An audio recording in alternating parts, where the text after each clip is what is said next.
오늘 우리에게 주신 하나님의 말씀은 에스겔서 8장입니다. 에스겔서 8장.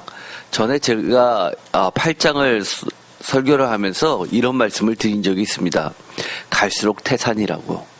사실 이 에스겔서 8장은 하나님의 고발장, 고소장이라고 해도 과언이 아닙니다. 제목을 다 함께 읽어보겠습니다. 왜 나는 하나님의 답변을 듣지 못하는가? 하나님을 등지면 하나님도 귀를 막고 듣지 않으신다.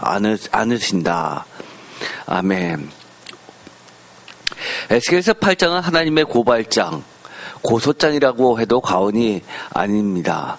왜냐하면 이 에스겔서 8장을 계속해서 반복하는 뚜렷한 단어가 나오게 됩니다. 바로 보라와 관련된 단어입니다. 사실 보라라는 것은 제가 전에도 말씀을 드렸지만 선지자가 보라, 들으라 라고 하는 전형구입니다. 하나님의 말씀을 선포할 때 쓰는 가장 대표적인 단어죠. 그런데 이번에는 하나님의 보라라고 하십니다. 여기서 이 보라는 무엇인가를 확인하는, 증거를 재확인하는 하나님의 말씀이라고 할 수 있습니다. 에스겔서 8장 1절에 여섯째 해 여섯째 달 초닷새에 나는 집에 앉았고 유대의 장로들은 내 앞에 앉아 있는데 라고 하면서 유다의 장로들이 하나님의 뜻을 묻기 위해서 집에 있는 에스겔에게 찾아옵니다. 그런데 그때 하나님이 그들에게 답변을 주시는데 계속해서 주시는 말씀이 보라입니다. 그들이 원하던 답변을 하나님으로부터 들었을까요? 앉아있기가 매우 불편했을 겁니다. 왜냐하면 하나님이 계속 봐봐 하시면서 하시는 말씀이 그들이 듣고 싶었던 그 응답이 아니었기 때문입니다. 그런데 1절에 이렇게 시작합니다. 주 여호와의 권능이 거기에서 내게 내리기로 하면서 2절에 내가 보니 불같은 형상이 있더라. 그 허리 아래의 모양은 불 같고 허리 위에는 광채가 나서 단쇠 같은데. 어디서 많이 본 구절입니다. 이것은 에스겔서 1장에 시작할 때 에스겔이 처음 하나님의 말씀을 그발강가에서 듣게 될 때 그때 본 환상입니다. 에스겔서 1장 4절 내가 보니 북쪽에서부터 폭풍과 큰 구름이 오는데 그 속에서 불이 번쩍번쩍하여 빛이 그 사방에 비치며 그 불 가운데 단새 같은 것이 나타나 보이고 단새 같은 것이 나타났다. 큰 빛이 났다.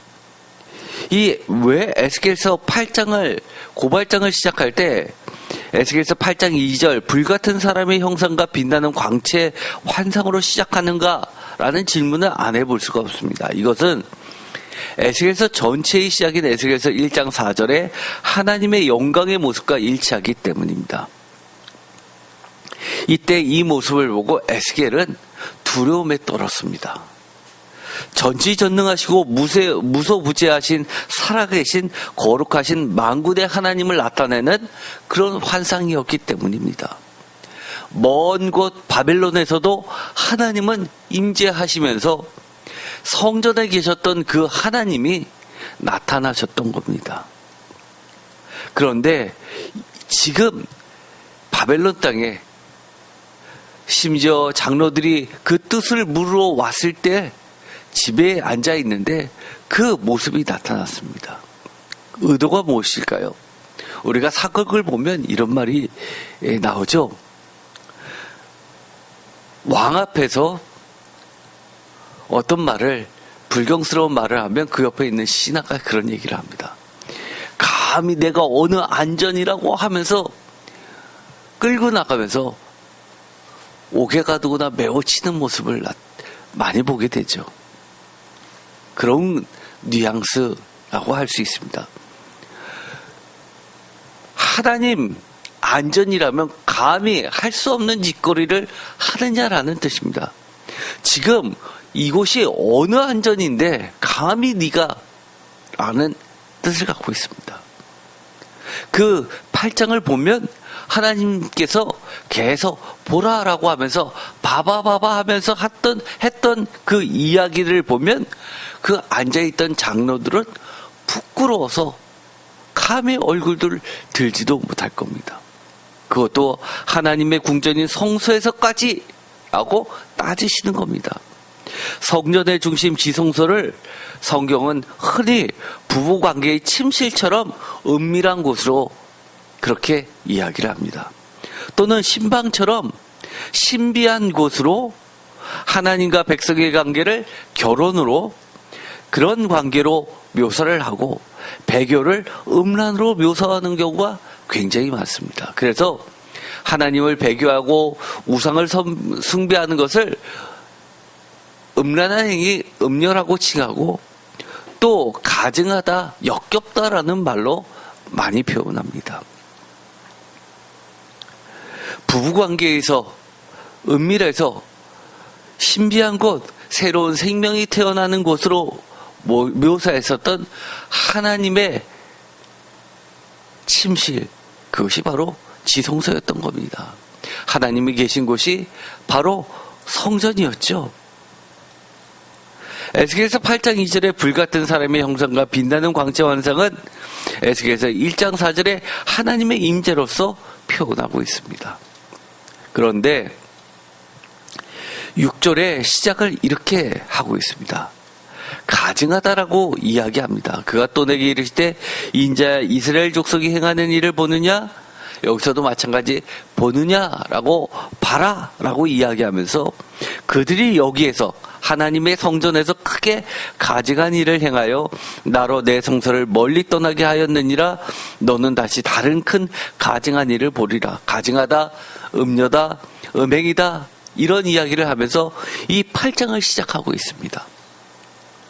그러면서 8장 17절에 또 내게 이르시되 인자야 내가 보았느냐? 유다 족속이 여기서 행한 가증한 일을 적다 하겠느냐? 그들이 그 땅을 폭행으로 채우고 또다시 내 노염을 일으켜 심지어 나뭇가지를 그 코에 두었느니라 라고 하면서 또 보았느냐? 봐라. 내 고발장을, 고소장을 너도 두 눈으로 똑똑히 확인해봐라. 증거를 봐라라고 이야기하시면서 가증한 일로 마무리를 하십니다. 즉, 첫 가로가 가증한 일, 끝 마지막 가로 17절도 가증한 일. 한마디로 이 에스겔서 8장은 처음부터 끝까지 다 가증하다는 겁니다. 장로들이 와서 하나님의 뜻을 묻는다고 하는 것 자체가 이율배반적 거짓 신앙임에도 불구하고 마치 자신들은 하나님을 잘 믿는 신앙 지도자처럼 언제나 하나님의 뜻을 찾으면서 하나님의 뜻대로 살려고 애쓰는 것처럼 하나님의 뜻을 강구하는 그런 고급 신앙인 것처럼 위선과 교만을 떨고 있는 그들을 책망하시는 겁니다. 적나라하게 드러내 보이시는 겁니다. 그들의 가증한 모습을 구체적으로 이야기하십니다. 예를 들어서 에스겔서 8장 3절에 보면 예루살렘 안뜰로 가시는데 거기서는 들어가는 북향한 문에 이르시니 거기에는 질투의 우상 곧 질투를 일어나게 하는 우상의 자리가 있는 곳이다. 질투를 자극시키는 질투의 우상이 자리 잡고 있는 곳이다 라고 표준세번역은 번역합니다. 한마디로 그 적나라하게 그 가증하다라고 이야기했던 것이 성전 가운데서 질투의 우상을 세워놨다는 겁니다. 에스겔서 8장 5절에는 제단문 어기 북쪽에 그 질투의 우상이 있다라고 증거를 제시합니다. 이 모습을 보면 어떨까요? 아까 뭐라고 이야기했죠? 결혼관계 침실이라고 얘기했습니다. 그런데 부부가 은밀하게 한 잠을 자는 침실, 그것도 침대에서 그 공간에 아내는 화장대에서 화장을 하고 있는데 남편이 바람을 피우면서 보지도 못한 여자를 데리고 와서 음란한 행위를 한다고 생각해 보십시오. 둘 중에 하나죠. 갈기갈기 찢어버리든가 아니면 말도 못하고 내가 미쳐버리는 수밖에 없습니다. 하나님의 심정이 어떨까요? 좀 안 보이는 데 가서 몰래 하는 그런 것이 아니라 대놓고 하나님의 가장 거룩한 곳에서 버리고 있는 이 질투의 우상을 세워놓고 있으니 하나님이 뭐라고 이야기하십니까? 내가 있을 곳이 없다, 나를 떠나게 만든다라고 이야기합니다. 그뿐만이 아니죠. 에스겔서 8장 10절에서는 각양 곤충과 가증한 들짐승과 이스라엘 족속의 모든 우상을 그 사방벽에 그렸고라고 하면서 또다시 증거를 제시해 주십니다. 성전과 십계명에서 금지한 형상금지법, 우상금지법을 어겼습니다. 한 번으로 그치는 게 아니라 사방에다가 그려놓습니다. 제가 말씀을 드렸습니다.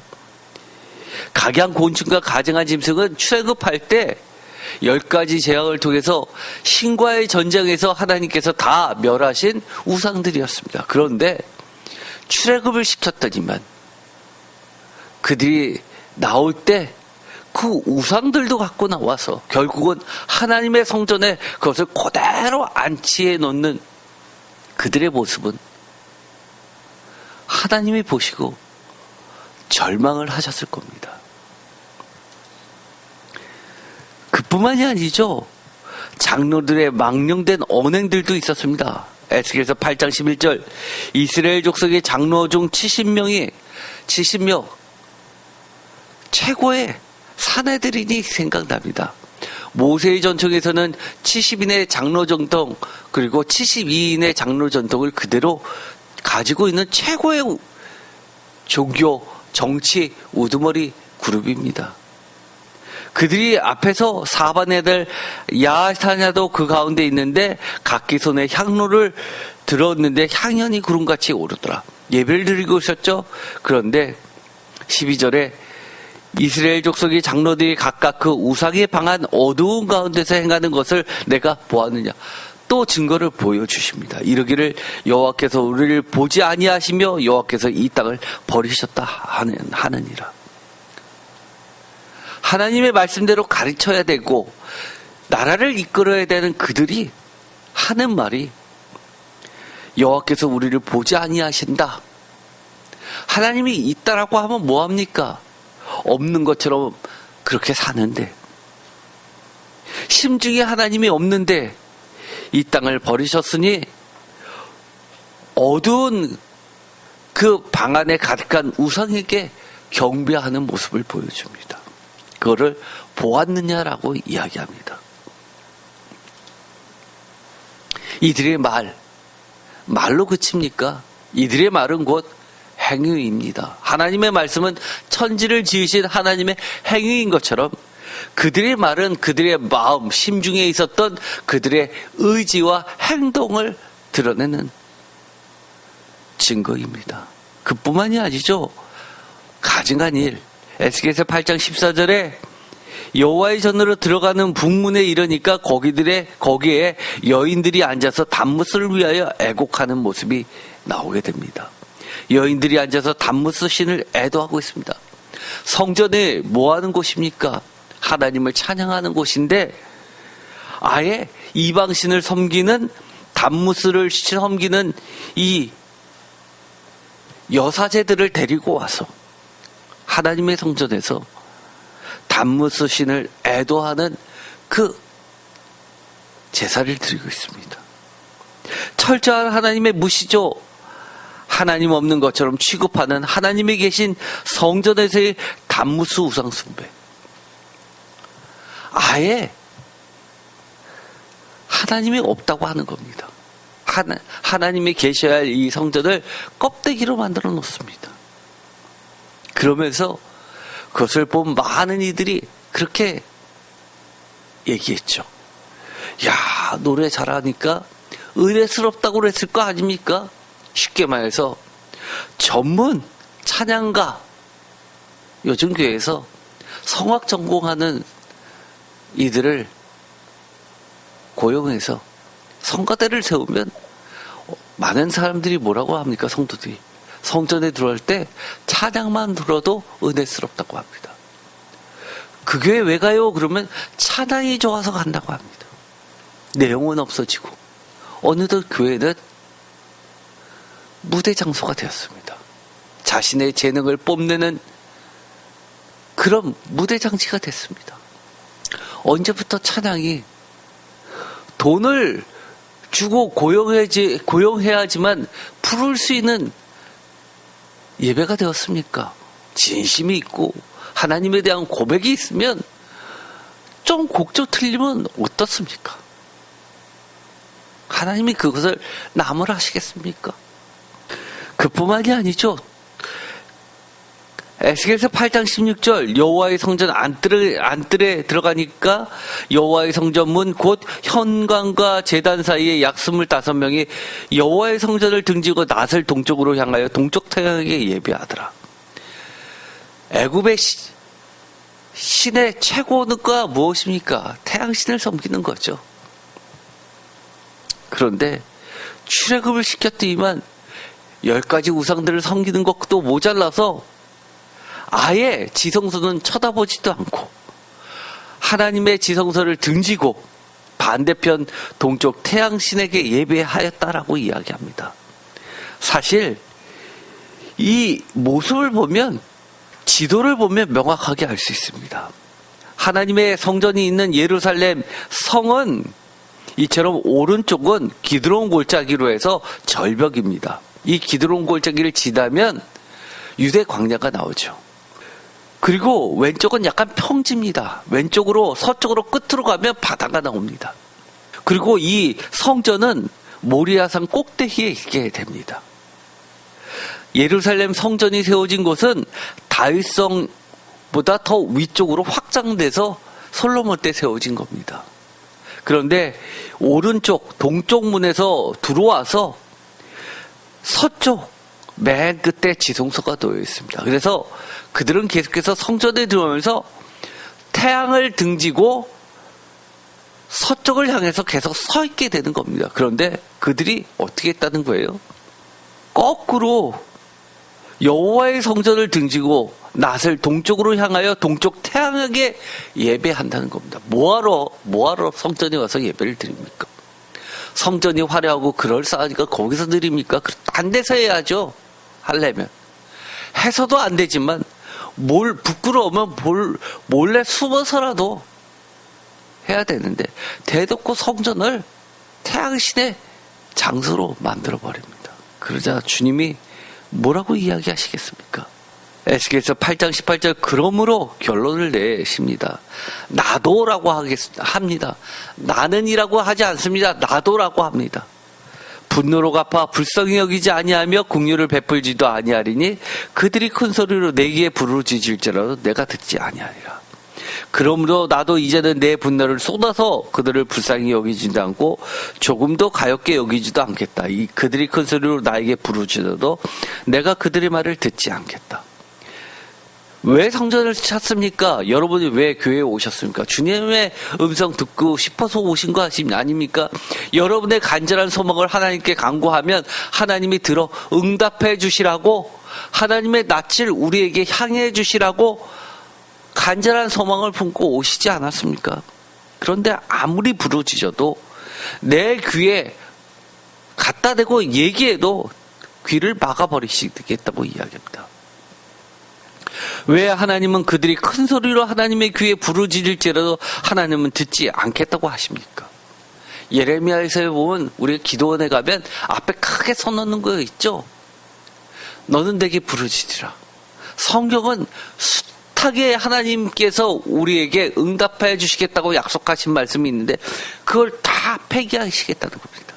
계속해서 하나님의 8장에서 고발장을 이야기하신 게 뭡니까?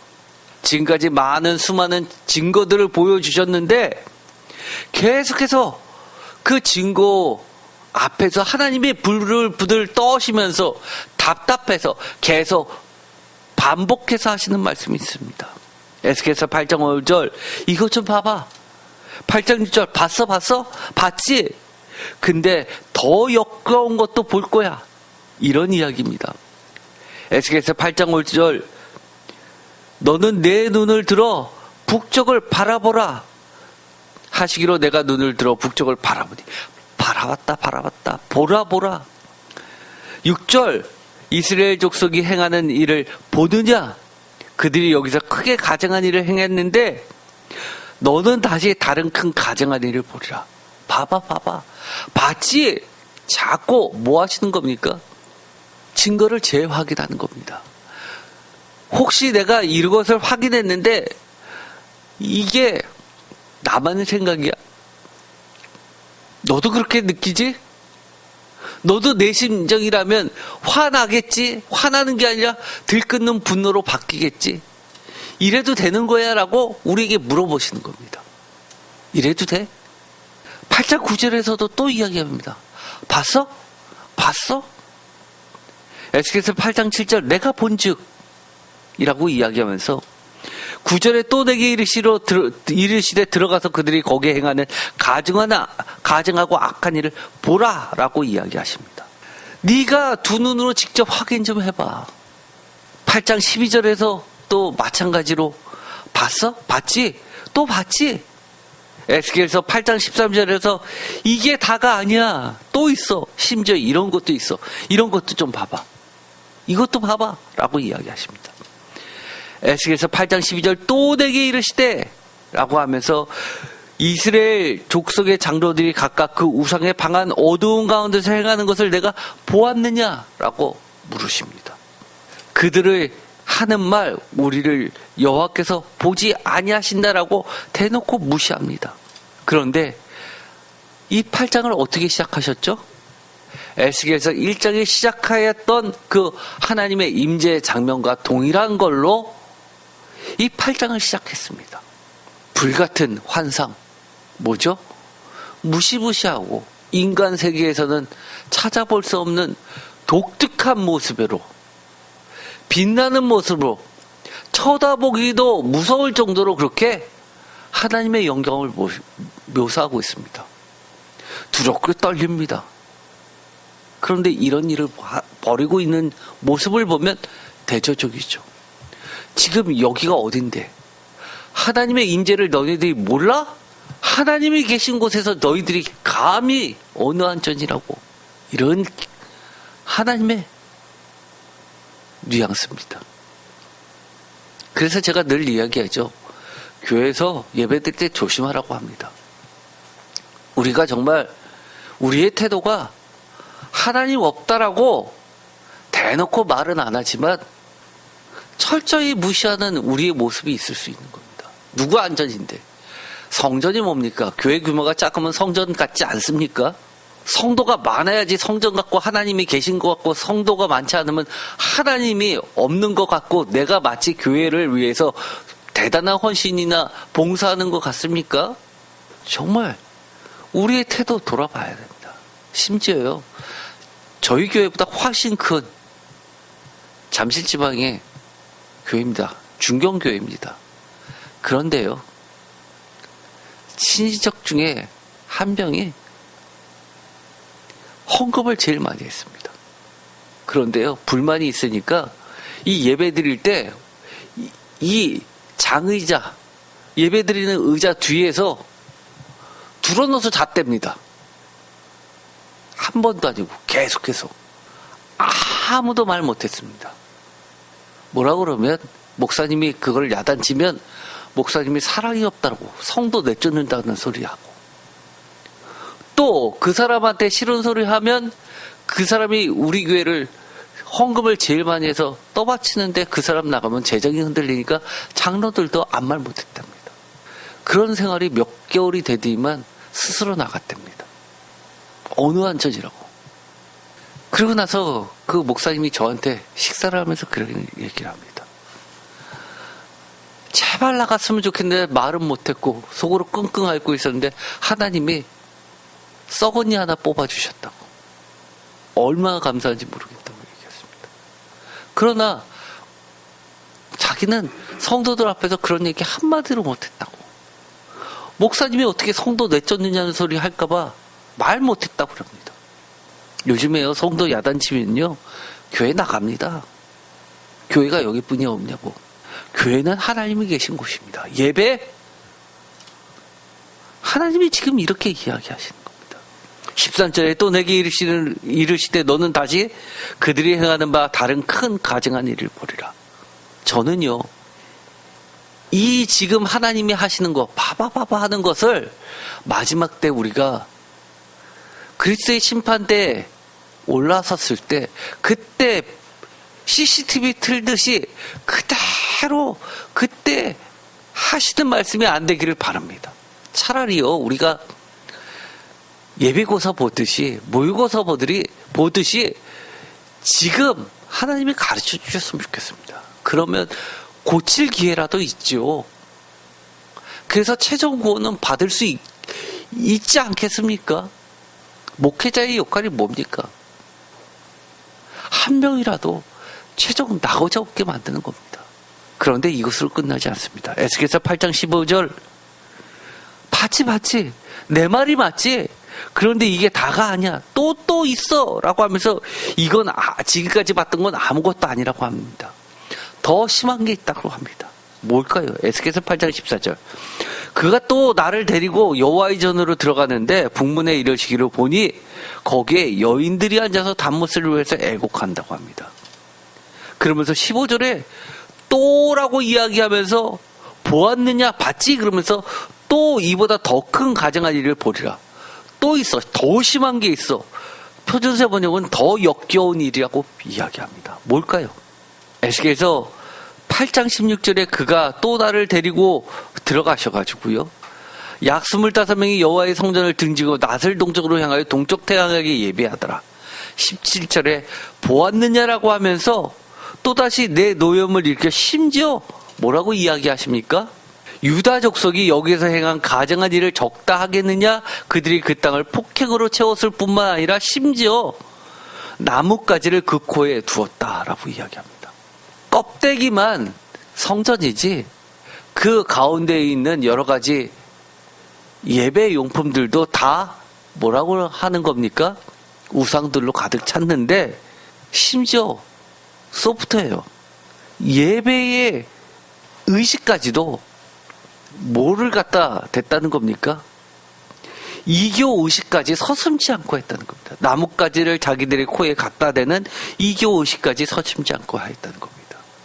나뭇가지를 자기들의 코에 갖다 대는 행위, 사실 이게 정확하게 어떤 종교에서 이렇게 했는지는 사실 명확하게 밝혀지지는 않았습니다. 다만 여기서 이교 의식이라는 것만큼은 명확합니다. 상상해 보세요. 여기에 예배를 드리는데 갑자기 성만찬 하겠습니다 그러면서 불상이 나와가지고 여기다 절하고 향 이렇게 하고 뭐 그리고 절하고 그리고 떡과 포도주를 지금 예식처럼 먹는 게 아니라 부어라 마셔라 하면서 먹고 그런 일이 벌어진다고 생각해 봅시다. 이게 예배입니까? 18절 그러므로 하나님의 결론이 나옵니다. 다 같이 읽겠습니다. 그러므로 나도 분노로 갚아 불쌍히 여기지 아니하며 긍휼을 베풀지도 아니하리니 그들이 큰 소리로 내 귀에 부르짖을지라도 내가 듣지 아니하리라. 나도라고 이야기하면서 지금까지 하나님이 사랑이시다? 다 갖다 치우라는 얘기입니다. 나 앞으로는 사랑이 하나님 안 할래 라고 이야기하시는 겁니다. 큰 소리로 내 귀에 부르짖으려도 내가 듣지 아니하고 분노로 갚아서 불쌍히 여기지도 않고 긍휼을 베풀지도 않겠다고 표준세 번역대로 이야기하면 조금도 가엾게 여기지도 않겠다라고 다짐을 하십니다. 내가라고 이야기하지 않고 나도라고 이야기합니다. 그 얘기는 뭡니까? 하나님의 백성들이 하나님 아버지를 지금까지 했던 행위들이 뭡니까? 하나님의 성전에 와서 하나님의 침실에 와서 하나님을 난도질했다는 겁니다. 조금도 불쌍히 여기지 않고 가련하게 여기지 않으면서 하나님을 갈기갈기 찢어버렸다는 얘기입니다. 그래서 나도라고 이야기합니다. 여기서 충격적인 게 있죠. 하나님께서 하셨던 결심, 큰 소리로 내기에 부르짖을대로 내가 듣지 아니하리라. 이 에스겔서 8장은요, 시작이 어떻게 됐습니까? 장로들이 하나님의 뜻을 구하기 위해서 찾아왔습니다. 그런데 답이 뭡니까? 물어도 답하지 않겠다는 겁니다. 뭐만 알려주셨습니까? 봐봐 하면서 고소장만 보여주신 겁니다. 왜 어떤 분들은 이렇게 이야기할 수 있습니다. 나만 주님의 음성을 못 듣는가? 사실 그 질문 앞에서요, 우리가 좀 생각해 볼 곳이 있습니다. 여러분만 음성을 못 들었습니까? 남들 다 들었습니까? 나만 주님의 음성을 못 들었는가라는 질문에 앞서서 혹시 이러진 않았을까요? 나는 주님의 음성을 못 들은 것인가? 아니면 나는 주님의 음성을 들었는데도 못 알아들은 것인가? 아니면 나는 주님의 답변을 들어도 무시한 것인가? 아니면 나는 주님의 음성에 지금 결론처럼 완전히 제어되어 있는가? 이게 다 사실 문제죠. 주님의 음성을 못 들은 것도 문제지만 못 알아들은 것도 문제고 무시한 것도 문제고 완전히 제외된 것도 다 무시입니다. 간단히 말해서 하나님을 믿지 않으면 하나님의 음성 못 듣죠. 그렇지만 하나님을 믿지 않아도 하나님이 강권적으로 역사하시면 하나님의 음성을 들려주실 때 있습니다. 그러나 더 심각한 게 뭡니까? 하나님을 믿는데도 불구하고 하나님이 심중에 없는 경우, 하나님을 믿지 않는 거나 마찬가지입니다. 아까 장로들이 했던 행위들, 하나님을 믿는다고 하면서 두려움 없이 경히 여기거나 죄악들로 인해서 하나님과 예수님과 성령님과의 교제할 수도 없이 하나님의 심판을 피할 수 없는 자들도 있겠지요. 그러나 보다 구체적인 예들을 성경 가운데서 찾아보고 나를 돌아보는 시간을 가졌으면 좋겠습니다.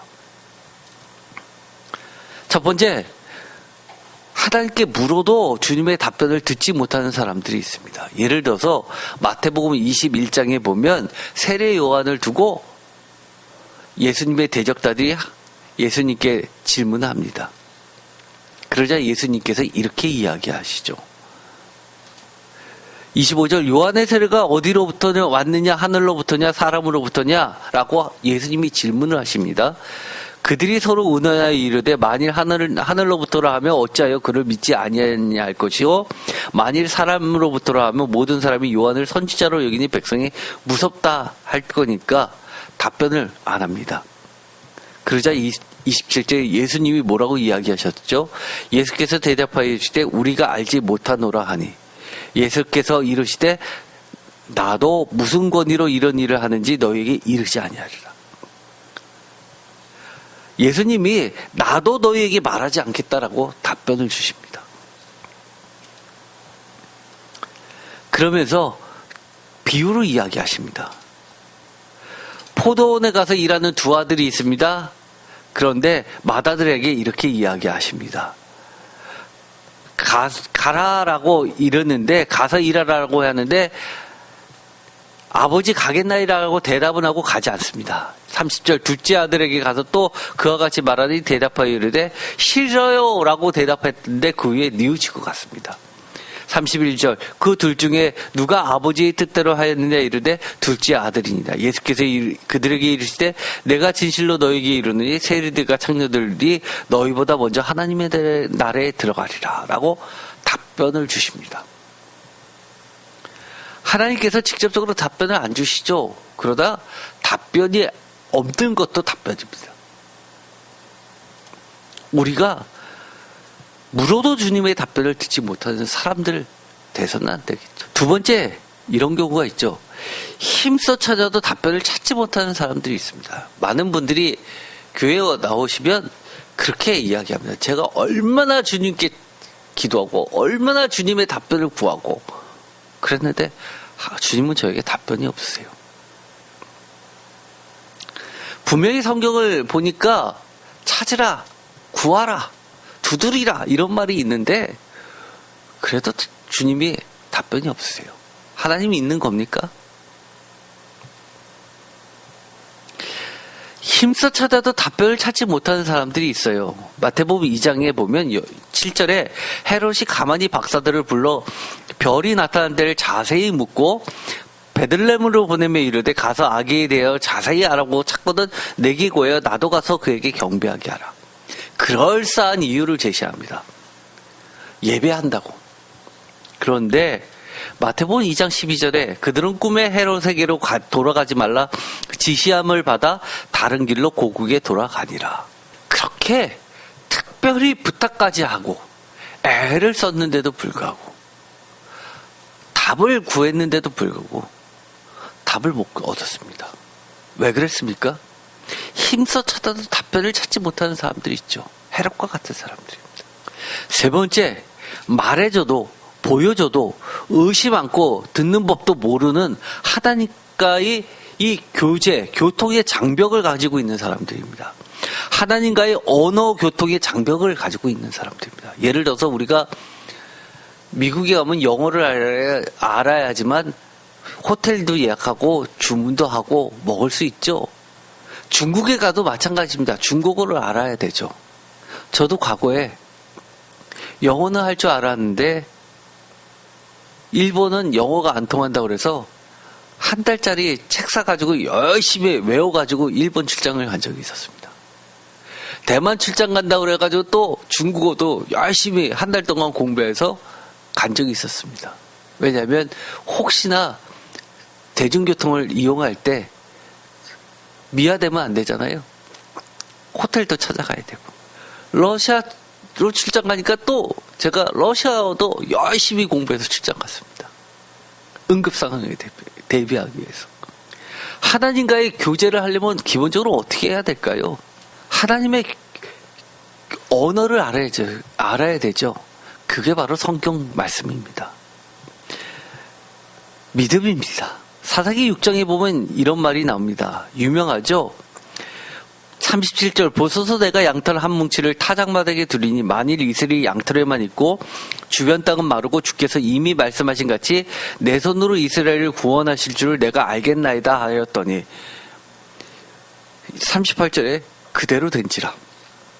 이튿날 기드온이 일찍 일어나서 양털을 가져다 그 양털에서 이슬을 짜니 물이 그릇에 가득하더라. 여러분이 기도를 합니다. 하나님의 뜻을 간구하기 위해서.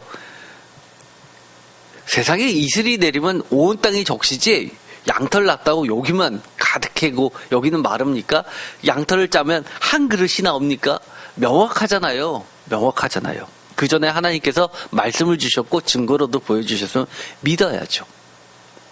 그런데 그대로 된지라 라고 하는데 38절에 이 기드온이 또 하나님께 여쭈되 노하지 마소서라고 하면서 내가 이번만 말하리이다. 구하옵나니 내게 이번만 양털로 시험하게 하소서 원하건대 양털만 마르고 그 주변 땅에는 다 이슬이 있게 하옵소서 하니 40절에 그 밤에 하나님이 그대로 행하시니라. 다시 보여주십니다. 혹시 우리는 이렇습니까? 하나님의 말씀을 해주셨는데도 의심이 많다 보니까 이게 하나님이 말씀해 주신 건가 아닌가 헷갈리고 아닌 것 같고 돌아서면 그러면 안 될 것 같고 그렇습니까? 하나님의 말씀을 들었는데도 의심하는 것처럼 하나님의 말씀을 성경책에서 받고 이게 진짜일까 그래서 교회에 와서 예배를 드리는데 목사님이 또 얘기해 주셔서 싼이구나라고 생각해야 되는데 우연의 일치겠지. 내가 착각한 거겠지. 내가 자꾸 그쪽으로 생각을 하니까 오리엔트 돼서 그런 것만 들리나 보다라고 묻혀버리는 경우 없습니까? 길거리를 가는데 계속 기도했는데 하나님의 말씀이 갑자기 생각납니다. 마치 비밀의 문을 여는 것처럼 머리가 시원해지면서 마음이 편안해집니다. 하나님의 말씀을 주시면 그렇습니다. 그런데 내가 하나님의 말씀을 읽은 것도 없고 아는 것도 없으면 하나님의 말씀을 주셨는데도 그게 무슨 소리인지 잘 모릅니다. 네 번째는 말해도 알아듣지 못하는 사람들이 있습니다. 자기 양이 아닌 경우가 그렇다고 이야기합니다. 요한복음 10장 3절 문지기는 그를 위하여 문을 열고 양은 그의 음성을 듣느니 그가 자기 양의 이름을 각각 불러 4절 자기 양을 다 내놓은 후에 앞서가면 양들이 그의 음성을 아는 고로 따라오되 타인의 음성을 알지 못하는 고로 타인을 따르지 아니하고 도리어 도망가느니라. 제가 청년 때 얼마나 이거 갖고선 기도를 많이 했는지 모릅니다.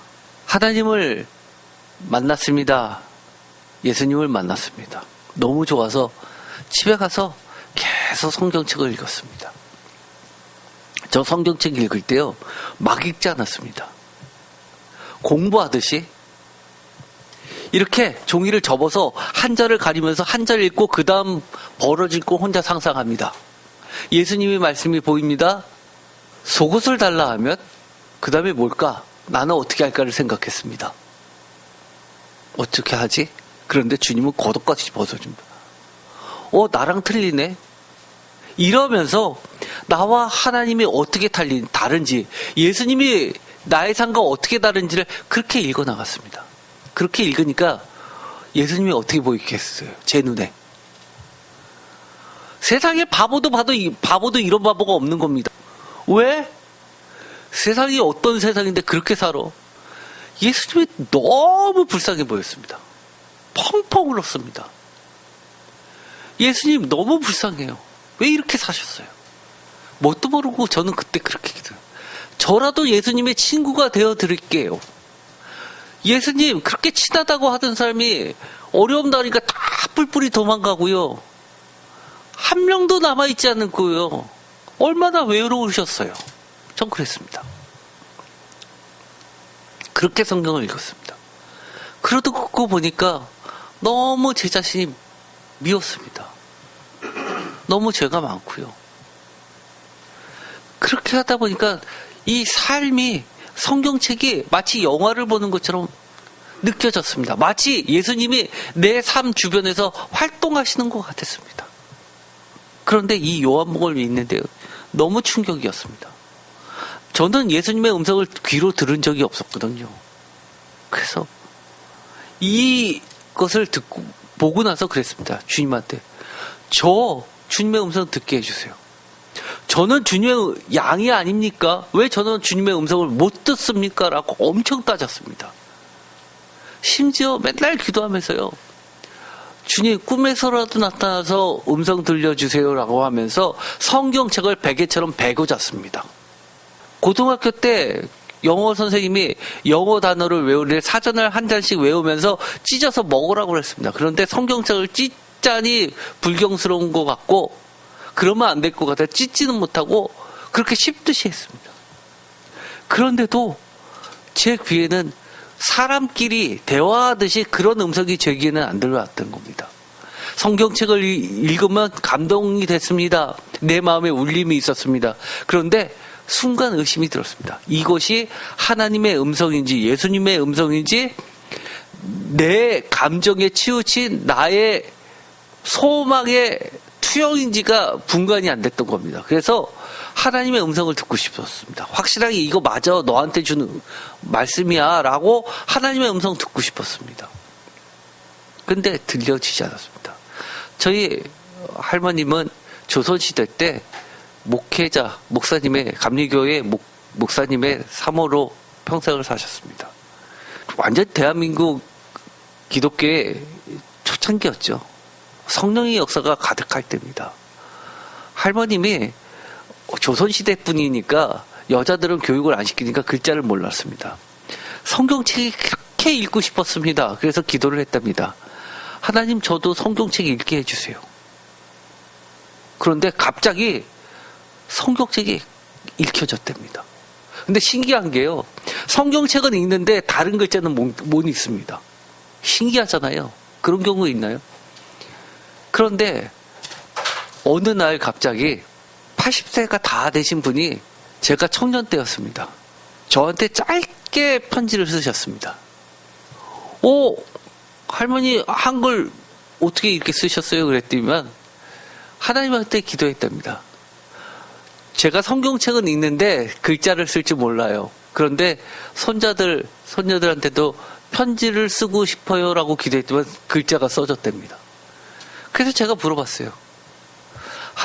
하나님께서는 할머니한테 그렇게 다 일일이 우리가 대화하듯이 그렇게 다 말씀을 해주시는데, 하나님의 음성은 어떤 거냐고, 어떻게 하면 저도 하나님의 음성을 듣고 싶은데 어떻게 하면 되냐고 물어봤더니만 웃으시면서 하시는 말씀이, 그게 하루아침에 되냐? 신앙의 산전수전을 다 겪다 보면 하나님께서 은혜를 주셔서 그렇게 된다고 이야기하십니다. 그런데 저도 하나님의 말씀대로 살려고, 제가 세상에서 바보 되게 해주세요, 예수님처럼 바보처럼 살게 해주세요, 그렇게 기도하면서 말씀 붙잡고 살려고 애쓰지만, 저도 어느 순간 주님의 음성을 듣게 됐습니다. 주님의 음성은 어떤 줄 아십니까? 늘 듣는 거 아닙니다. 저도 뭐 몇 번 듣지 않았습니다. 그런데 또렷하고요, 길게 말씀하시지 않으세요. 몇 마디 말씀하시는데 어떨 때는요, 그게 정말 큰 소리로, 무슨 폭탄같이 그렇게 큰 소리로 울리기도 하고요, 조용하게 말씀도 하십니다. 그런데 하나님의 음성은 명확합니다. 제가 그렇다고 계속 하나님의 음성만 쫓아갑니까? 아니요. 듣고 나니까 하나님의 음성은 하나님의 말씀과 같습니다. 굳이 하나님의 음성을 그걸 가지고 매달리지 않습니다. 하나님의 말씀 주셨잖아요. 어떤 분들, 그런 분들이 있습니다. 설교를 들었습니다. 그런데 이렇게 이야기합니다. 이거 목사님이 여러 주석 다른 의견들처럼 그 하나의 의견을 제시한 거잖아요. 하나님이 직접 나타나서 나한테 그 얘기를 음성으로 들려주셨으면 제가 그거 받아들입니다. 건방진 소리 하지 마세요. 건방진 소리 하지 마세요. 하나님이 진짜 나타나셔서 그런 소리 했던 사람의 답변 주시면요, 죽습니다. 죽어요. 가만두실 것 같아요. 우리가요, 하나님을 너무 무시하는 경우가 많습니다. 심지어 저 평신도 때 이런 경우 많았습니다. 하나님께, 하나님 직접 만나게 해주세요, 하나님 보게 해주세요 기도하다가도 취소할게요. 왜냐하면 하나님이 직접 저한테 얘기해 주시는데, 제가 원하는 것을 얘기해 주시면 좋지만 제가 도저히 할 수 없는 것을 해라라고 하면 제가 따를 자신이 없어서 그랬습니다. 예를 들어서 제가 순교 이런 거 너무 무서워했었습니다. 청년 때. 나 지금 어떻게 순교하지?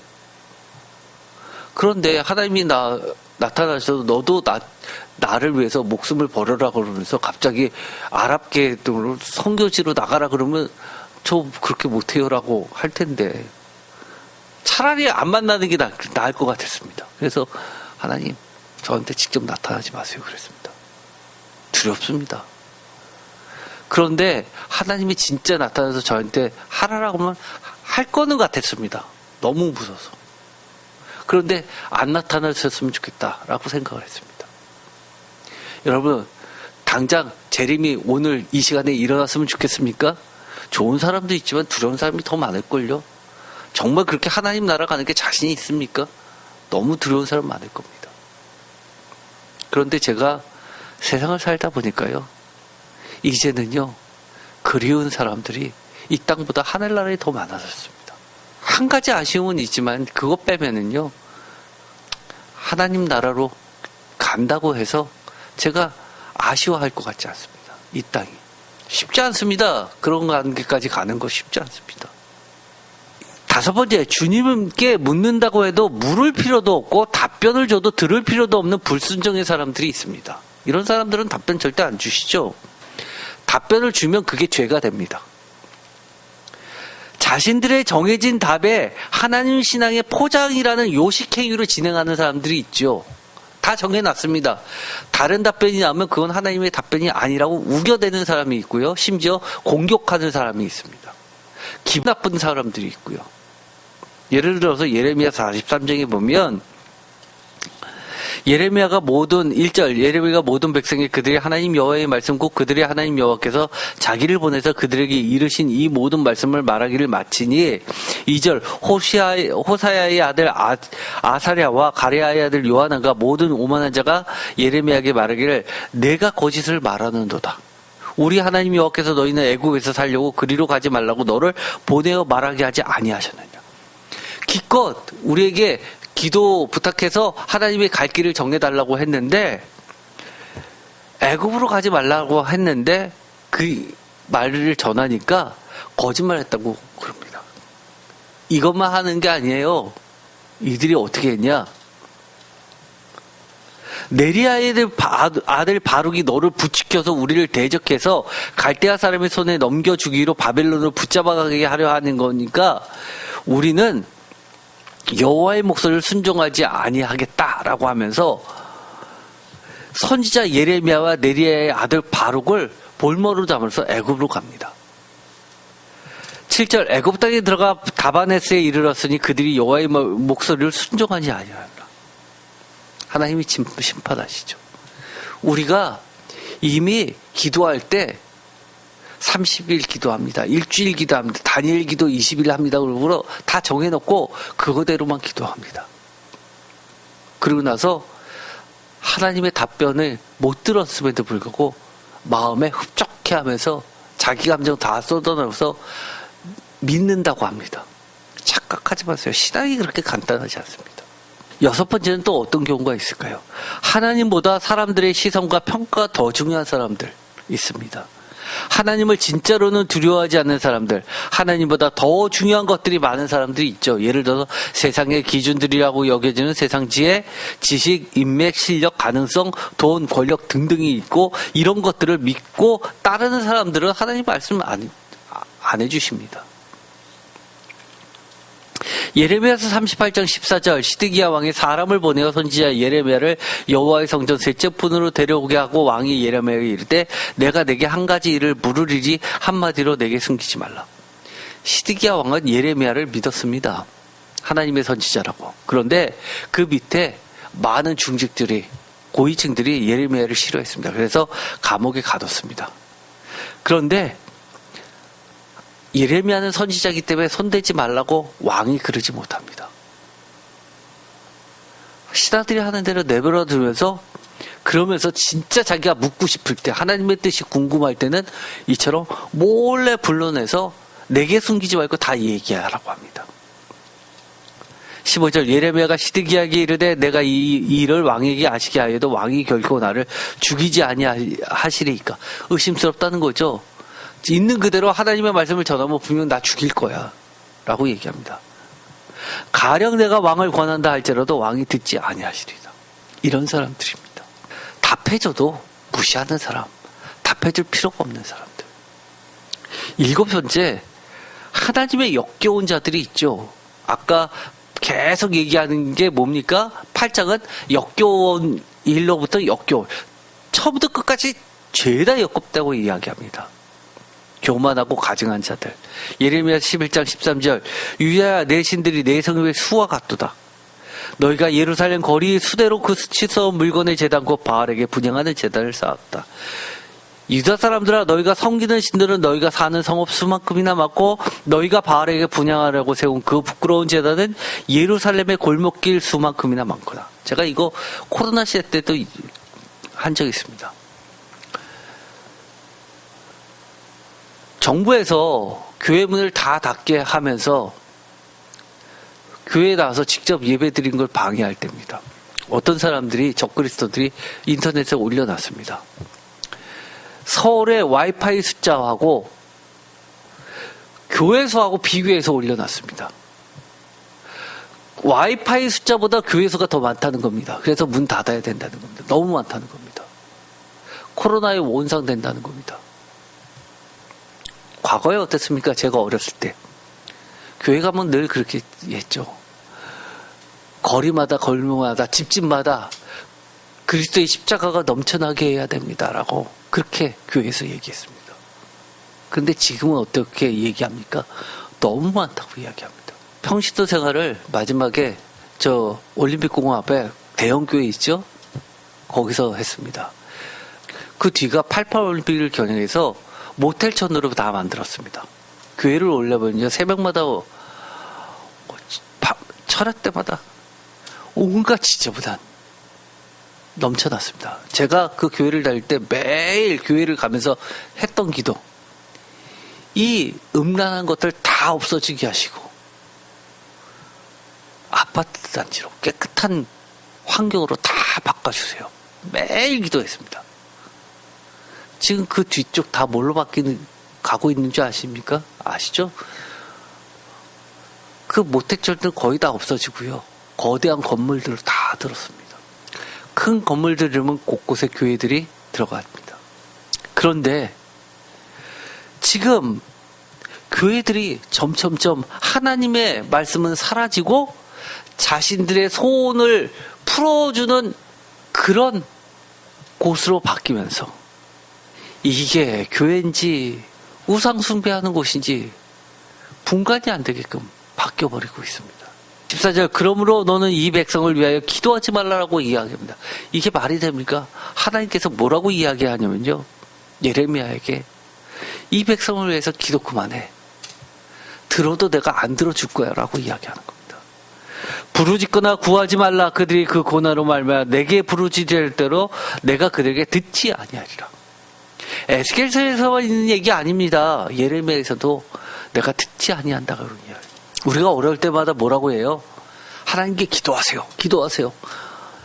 당연히 해야 되는 얘기 아닙니까? 그런데 하나님이 기도하지 말라고 시킵니다. 이거 얼마나 심각합니까? 에스겔서 8장 1절, 유다의 장로들이 내 앞에 와서 뭐합니까? 간구하죠. 에스겔서 14장 1절에도 이스라엘 장로 두어 사람이 내 앞에 나와 있습니다. 에스겔서 20장 1절에도 이스라엘 장로 여러 사람이 여호와께 물으려고 와서 내 앞에 앉습니다. 그런데 3절에 보면 뭐라고 이야기합니까? 하나님께서 에스겔서 20장 3절에 인제야 이스라엘 장로들에게 말하여 이르라. 주 여호와께서 이렇게 말씀하셨느니라. 너희가 내게 물으려고 왔느냐? 내가 나의 목숨을 걸고 맹세하거니와 너희가 내게 묻기를 내가 용납하지 아니하리라. 주 여호와의 말씀입니다. 묻는 것조차도 용납하지 않겠답니다. 허락하지 않겠다가 하십니다. 왜냐하면 너무나 가증한 일을 행하기 때문이라고 합니다. 여러분들 어떻습니까? 여러분들이 하나님께 간구했는데 응답을 못 받았습니까? 돌아봐야 됩니다. 8번째는 마음의 할례, 귀의 할례를 받지 않은 자들이 있습니다. 하나님의 말씀을 욕으로 여기고 듣기 싫어하고 즐거워하지 않은 교만한 자들, 완고하고 완악하고 거역하는 백성들한테는 그렇습니다. 이거 사실 이게 너무 심각합니다. 이 8번째는 그야말로 우리 모두가 그럴 수 있는 것이기 때문입니다. 예레미야서 6장 10절, 내가 누구에게 말해 누구에게 경책하여 듣게 알고 보라 그 귀가 할례를 받지 못하였으므로 듣지 못하는도다. 보라 여호와의 말씀을 그들이 자신들에게 뭐로 여기고요? 다 같이 읽겠습니다. 욕으로 여기고 이를 즐겨하지 아니하니. 표준세 번역은 주께서 하신 말씀을 전하면 그들은 저를 비웃기만 합니다. 말씀 듣기를 좋아하지 않습니다. 하나님의 말씀이 늘 칭찬만 있겠어요? 경책하십니다. 왜요?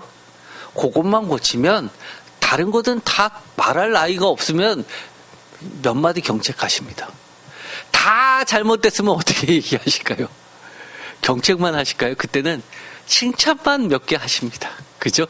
야, 요거 잘했는데 요거 더 잘해봐. 요것도 좀 해봐. 그런데요, 이들이 한 거는 뭡니까? 경고하면. 이때 경고는 다 잘해서 경고하는 거예요? 아니면 이럴 수도 있는 겁니다. 다 못하는데 이것까지 하면 이건 끝일 경우에 그땐 경고하죠. 그 선까지는 가지 마라. 지금도 충분히 악한데 이것까지 하면 그땐 너희들 끝난다 라고 할 땐 경고하시는 겁니다. 그런데 뭐라고 얘기해요? 그들이? 욕한다고 합니다. 하나님 말씀을 전했습니다. 아, 이거 하지 말라고 얘기하니까 화를 냅니다. 목사님이 그러실 수 있냐고요. 무시하지 말라고 합니다.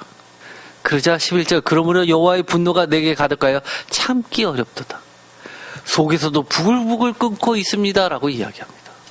예레미야서 4장 4절, 유다인과 예루살렘 주민들아 너희는 스스로 할례를 행하고 너희 마음 가죽을 베고 나 여호와께 속하라 라고 이야기합니다. 할례를 받고 너희 마음의 양피를 잘라내어라. 예레미야서 9장 26절 곧 애국과 유다와 에돔과 암몬 자손과 모압과 광야에 살면서 살적을 깎은 자들에게라. 무릇 모든 민족은 할례를 받지 못하였고 이스라엘은 마음에 할례를 받지 못하였느니라 하셨느니라. 살적을 깎다라는 것은 할례를 이야기합니다. 사실 할례는 이스라엘 사람들에게만 있었던 게 아닙니다. 더운 지방에서 건강상 존재했었던 행위들이었습니다. 그런데 그것을 하나님께서 이스라엘 백성들에게 단순히 건강이 아니라 마음의 할례를 가르쳐주기 위한, 귀의 할례를 가르쳐주기 위한 징표로 사용하셨습니다. 기독교인들의 세례도 마찬가지죠. 우리가 마음의 할례를 받지 않으면 모양은 하나님의 백성과 똑같은데 실제로는 뭐라고 이야기하는 겁니까? 하나님의 백성이 아니라고 이야기합니다. 우리가 세례 받았습니다. 교회에 나옵니다. 정식 교인에 대해서 11조도 합니다. 감사원금도 합니다. 예배도 빠지지 않습니다. 성만찬도 합니다. 그런데 마음의 할례, 귀의 할례를 받지 아니하면 이것은 하나님이 뭐라고 이야기하는 겁니까? 내 자녀 아니라고 이야기하는 겁니다. 말해줬는데도 거부하는 것은 하나님이 없다라고 하는 거나 마찬가지라는 겁니다. 그런데 그들은 뭐라고 이야기해요? 거짓말 했다라고 이야기하면서 나는 왜 하나님의 음성을 듣지 못하냐고 이야기합니다.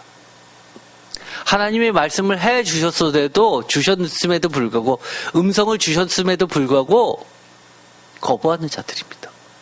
이건 정말 심각합니다. 어떻게 이건 방법이 없습니다. 망하는 수밖에 없는 거죠. 9번째, 하나님의 뜻에 따라 잘못된 길을 계속 가서 심판을 피할 수 없는 자들도 나오죠. 유명한 게 뭐니까 요한복음 18장 38절 빌라도가 이르되 진리가 무엇이냐라고 묻습니다. 이 말을 하고 다시 유대인들에게 나가서 이르되 나는 그에게 아무 데도 찾지 못하였다.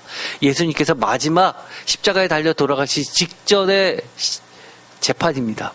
빌라도가 질문을 합니다. 진리가 뭐냐고 물어봅니다. 그런데 아무런 답변을 예수님이 하지 않습니다. 그러자 이 빌라도가 밖에 나가서 죄를 찾지 못했다고 이야기합니다.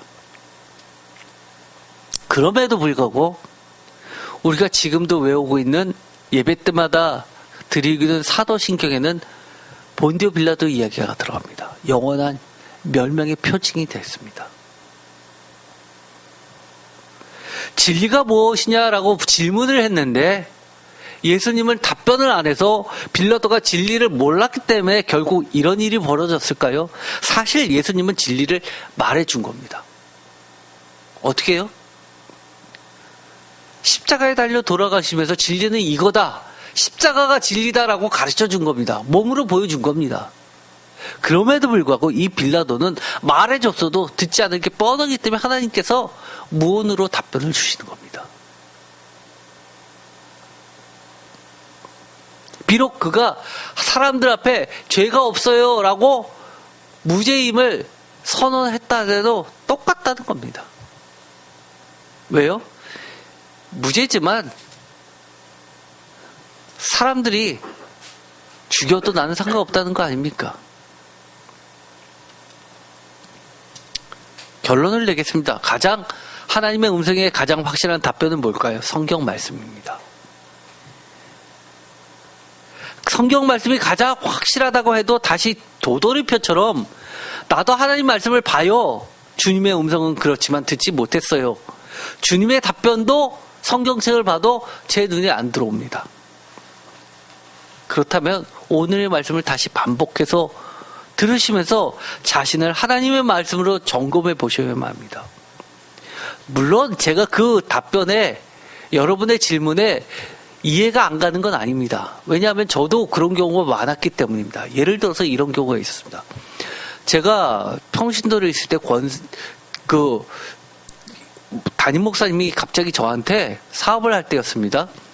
청정부의 부장을 맡으라는 겁니다. 그런데 그 교회는 대형 교회이기 때문에 청년 수만 1000명이 넘습니다. 청년부의 부장 정도 되려면은요, 그 교회에서 상당히 재력가 아니면 감당이 안 됩니다. 전 돈 때문이 아니라 과연 내가 그 많은 학생들을 부장으로서 제대로 이끌 수 있는지도 잘 몰랐고요. 그래서 맡으라고 그랬는데 대답을 안 했습니다.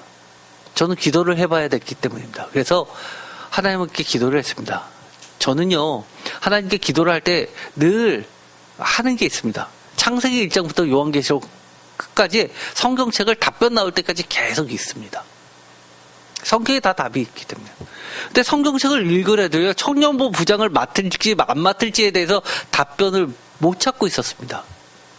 그런데요, 그 교회는 12월 마지막 주에 되면 임명식이 있습니다.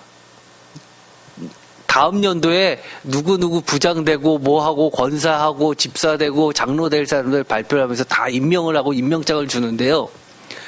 한 주 남겨놓고서도 제가 답변을 안 했습니다. 부목사님이 맨날 전화 옵니다. 이미 임명장하고 그거를 다 인쇄까지 다 하고 상패도 만들어 놨는데 왜 답변을 안 주냐는 겁니다. 그래서 제가 기도 중에 있습니다. 그랬습니다. 제가 하나님으로부터 답변을 받아야지만 할 수 있을 것 같습니다 하고 답변을 안 했습니다.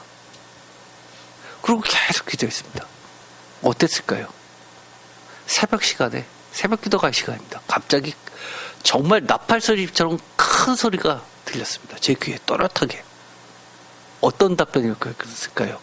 너도 청년부 때 나를 만났잖아. 이거였습니다. 깜짝 놀랐습니다. 제가 청년 때 주님 만났거든요.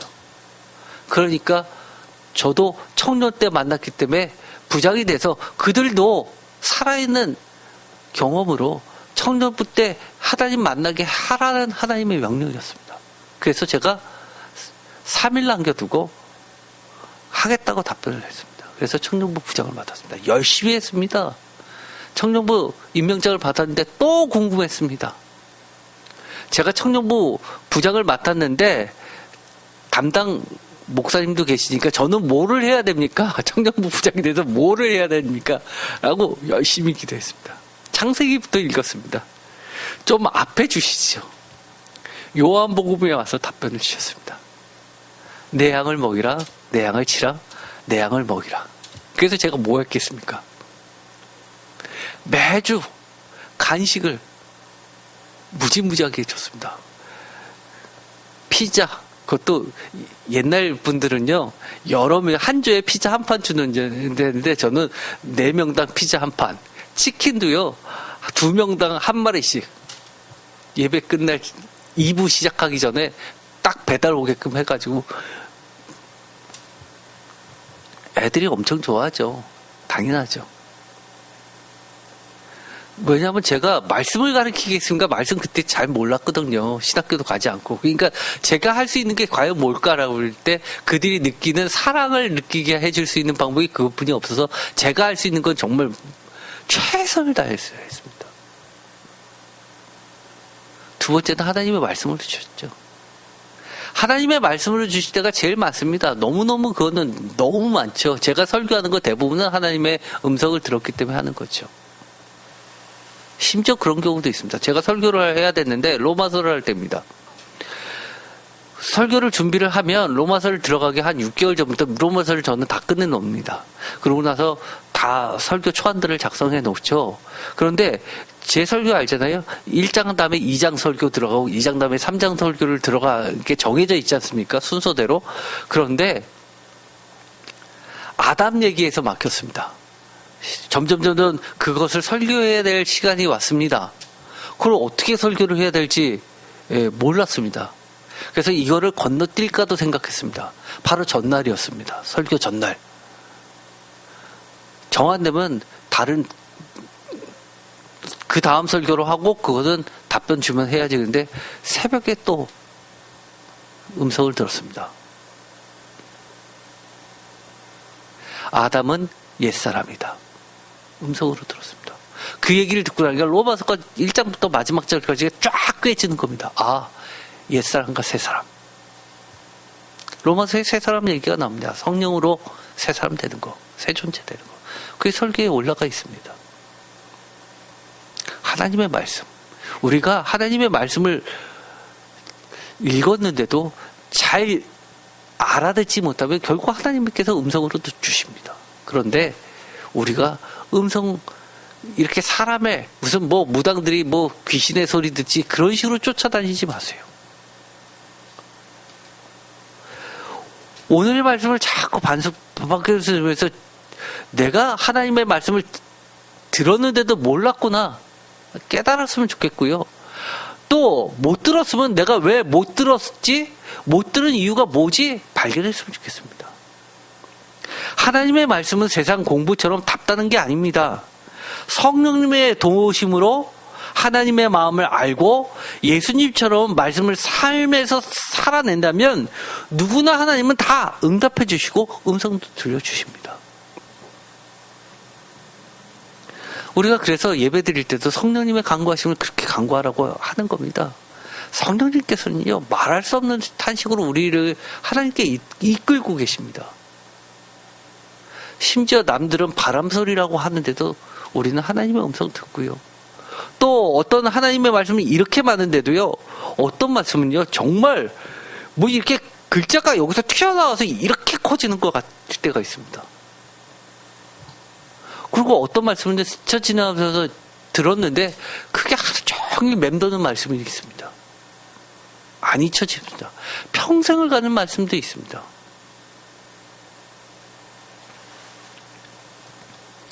조금 더 하나님의 말씀을 인격적으로 만났으면 좋겠습니다. 성령님의 도심으로 하나님의 마음도 읽혀지고 예수님의 삶도 보여지는 그럴 때는 정말 우리가 명확해지죠. 아, 이건 하나님의 음성이다. 왜 나는 하나님의 답변을 듣지 못합니까? 우린 다시 한번 돌아봤으면 좋겠습니다. 기도하고 마치겠습니다. 하나님은 때로는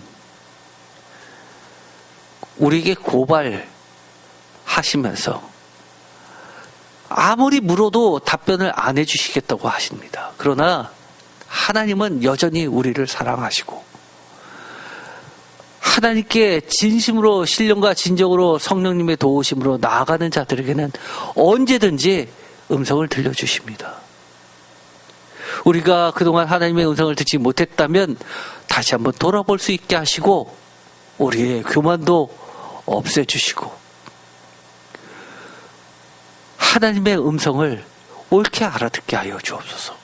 조금 더 하나님과의 그 언어의 교제를 하나님의 말씀으로 이어나갈 수 있게 하여 주옵소서. 우리 삶의 매 순간 하나님의 음성을 듣고 하나님의 말씀을 그 무엇보다도 소중히 여기고 하나님의 그 말씀대로 살아가게 하여 주옵소서. 비록 지금 우리가 명확하게 하나님 앞에 있는 것 같지 않다 하더라도 하나님께서는 우리의 영적인 눈을 띄워주셔서 에스겔이 보았던 그 환상처럼 영광의 하나님을 보게 하시고 영광의 하나님 앞에 늘 서 있는 존재 되게 하여 주옵소서. 예수 그리스도의 이름으로 기도드립니다. 아멘.